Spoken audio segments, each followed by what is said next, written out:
Good morning, everyone. I hope you are doing well. Welcome back to Relocate with Nat. I hope you're having an incredible day. I'm doing this a little bit differently today. I decided to go live. So if you have any questions for me, please pop them in the comments. I'll be able to answer them right away. But I wanted to bring you my three, favorite FAQs that I get, that I see online, that I got while I was in Canada earlier this summer. And then I want you to also know that in the next few weeks, I'll be dropping some video content from a course I created last year, and it's the 7 tips to be relocation ready. And I'm going to just be dropping them probably weekly or a couple of weeks.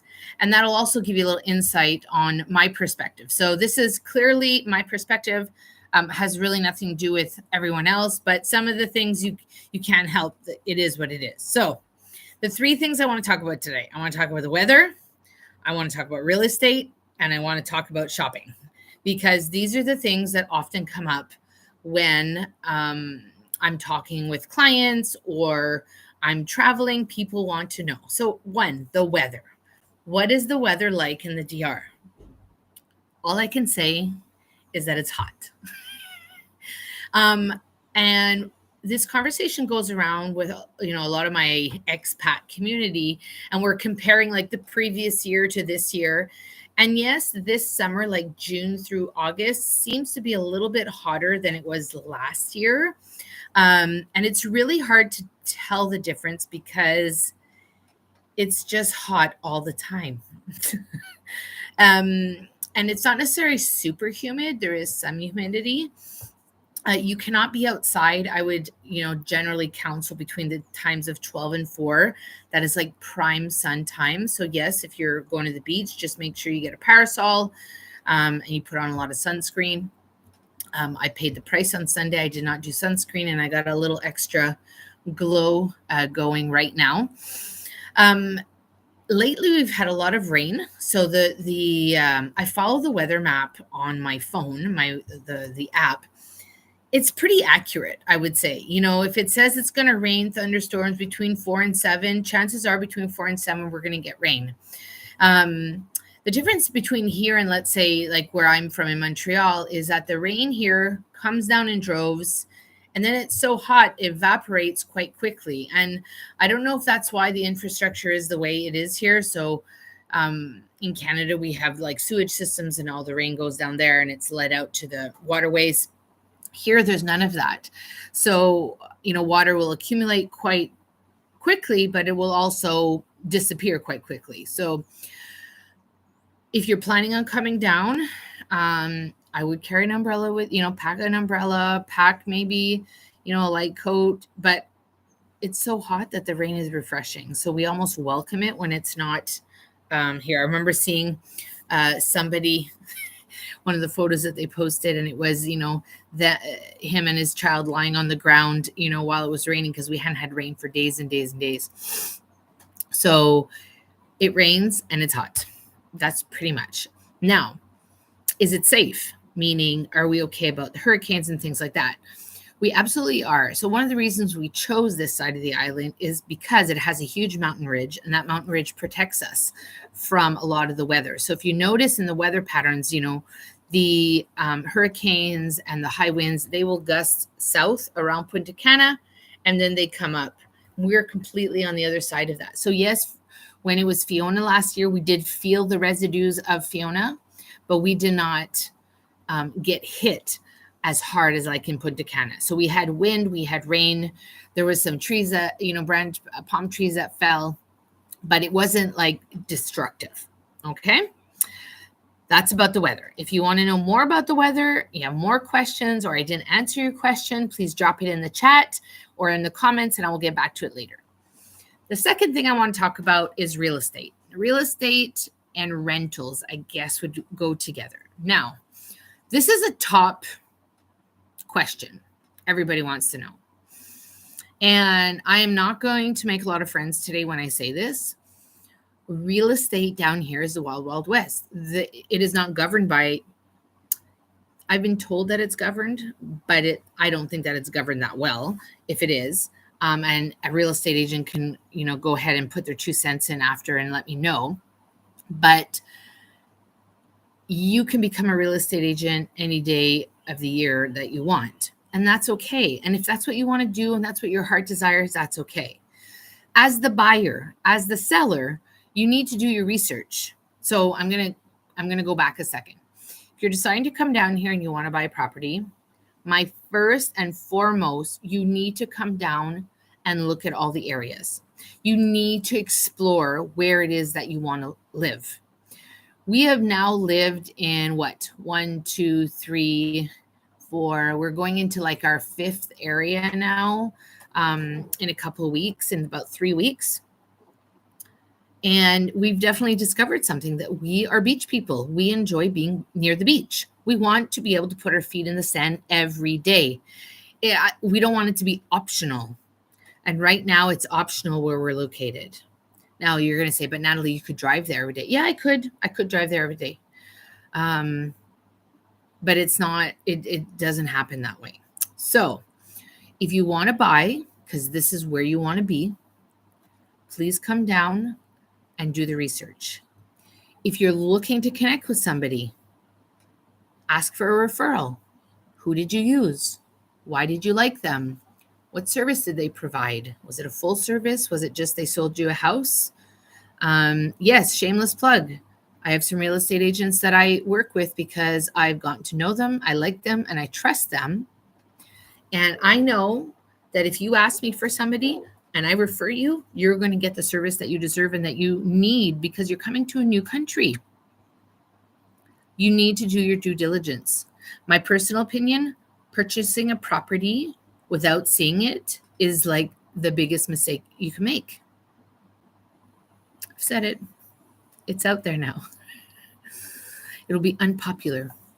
And the same thing goes for a rental. Like if I had to redo our first rental, I wish that the real estate agents and the property managers had said, listen, why don't you try this for a week? Let's look around. Let me show you some areas, because there are so many interesting places to live. And I think we probably would have rented something different. But we checked off our bucket list that we've lived by the ocean now. Check, check. It's done. And I've met a couple of other people that this is an important thing for them to do. They wanted to live by the ocean. They did it.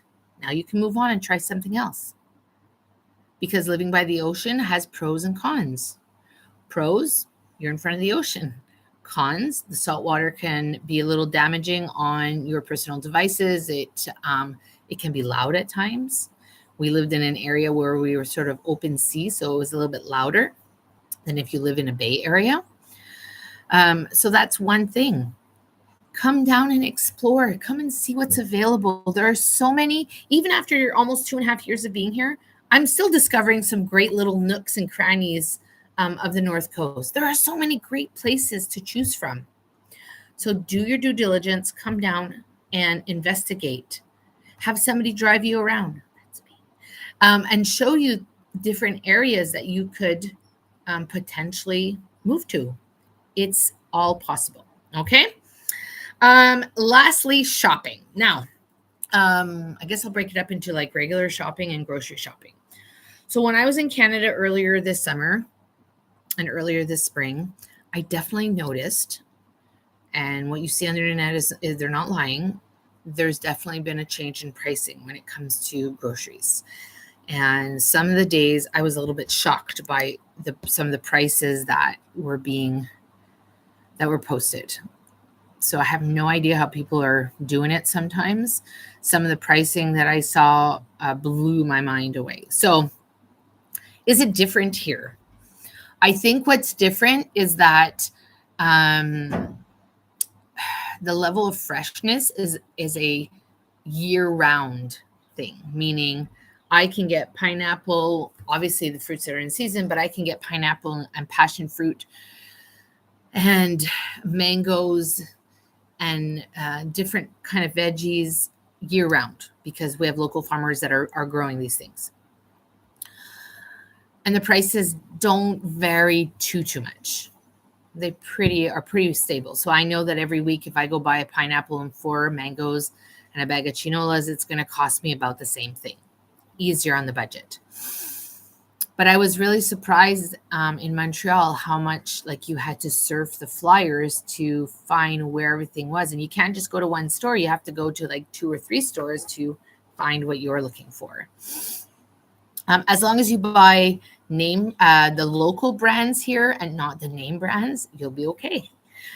There are things here that seem to be a little bit cheaper, like regular bread. Like if you're a regular flour consumer, it's fine. But the stores cater to a lot of the dietary needs here. So you don't have to worry about that. I do know people that bring their own, bring their own flours when they travel back, or they have them brought in. So that is completely doable as well. And then regular shopping, well, I guess that's where the minimalism kicks in. So we don't have big malls here on the North Coast. We have a couple of Walmart type-ish, Target type-ish stores, but if it came to clothes, I don't know if that's the first place I would go shop. You can pretty much get anything you want here, anything. And I think that's part of why we did not pack a lot of our like kitchen items and other things, because we just thought, well, we'll get it when we're here. We had done the research. Originally, we wanted to bring furniture with us, like our office desks and chairs, because those were things that we used every day. And then the cost of bringing them down was very high, so we decided not to do that. And there are office chairs here, and you can get desks here, and there's furniture stores and decorative stores. Everything that you need is here.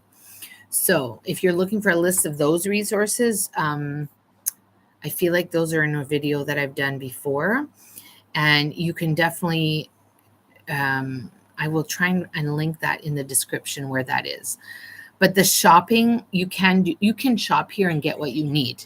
Now, if you can't find it here, or if it's not what you want, then of course there's also your trusty Amazon account that you can order from and have it shipped here via Miami. And that usually takes, I'd say, between 7 to 10 days. So it's not an overnight like you would get if you were in North America, but it's definitely a great service as well. So we looked at weather, we looked at real estate, we looked at shopping, and kind of an overview of those things. If you have any questions, drop them in the comments. For those of you who've just tuned in, my name's Nat. I run Relocate with Nat, which is a relocation service business here in the Dominican Republic. I'm also a speaking coach. Throw that in there while I'm on line, and helping people navigate the ins and outs of this whole relocation thing can be tricky. So I can certainly help you do that.